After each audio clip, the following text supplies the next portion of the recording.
Donald Trump is not backing down. He's pushing back vigorously at allegations of sexual assault as two new accusers come forward. One alleges he sexually groped her at a nightclub in the 1990s. The other is a former contestant on The Apprentice. Summer Zervas held a news conference earlier alleging the Republican nominee sexually accosted her when they met at a hotel in 2007 to discuss employment. Trump maintains all of the accusations are lies, and he blames the Clinton-friendly press for trying to derail his campaign.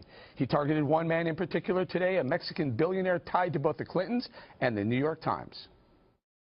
The largest shareholder in the Times is Carlos Slim. Now, Carlos Slim, as you know, comes from Mexico. He's given many millions of dollars to the Clintons. Reporters at the New York Times, they're not journalists. They're corporate lobbyists for Carlos Slim and for Hillary Clinton.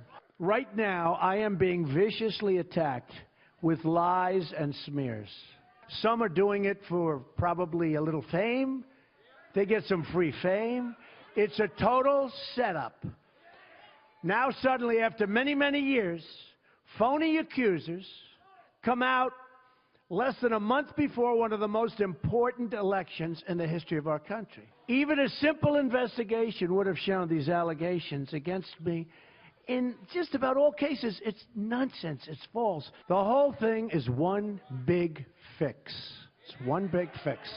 Okay, Ms. Dana, you know, with so much going on, first of all, do we wait? Listen, I understand that you don't want to ever say that an accuser isn't being honest, but do we wait to get a little bit more firm evidence? Or I don't know what he's doing, to be honest. Well, that's just locker room talk. So then today he was saying that there's no way that he would have sexually assaulted those women because they're not pretty enough. Ooh. And I'm like, okay, what in the actual you-know-what is going on? Watch her. The other thing I thought was amazing today is you have this report out of The Apprentice where apparently he used to say that Marlee Matlin, who is deaf, she was on Celebrity Apprentice, he used to say that she was retarded all the time. So she's responded, and she is saying how offensive it is. And so I think one of the things that the Trump campaign has done, instead of focus on the real issues, like they say they want everybody else to do, now this story is completely into the mainstream pop culture world. And it doesn't matter what is covered on the actual news, because the most important thing, the way people get their news now, is on their phones. So from a pop culture standpoint, that's where that is all happening. I would just add, this is all at the same time. Trump has pulled his staff out of Virginia. Arizona shows a tie with her. One poll has her up by 1. And in Florida, a really telling number. 503,000 new Democrats are registered in 2016 compared to the Republicans at 60,000. So we have to be really clear-eyed about what is happening. And so blaming the New York Times and Carlos Slim and all of these things is a distraction that is not helping him get to Wednesday night at that debate where he can make a convincing closing argument. The other thing he said about Hillary Clinton today is that when she walked in front of him at the debate, he wasn't impressed. I mean, that's not impressive.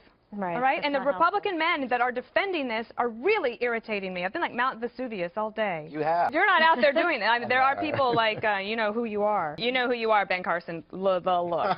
Oh, my goodness. And others. You know what Sessions. Ben would say to you?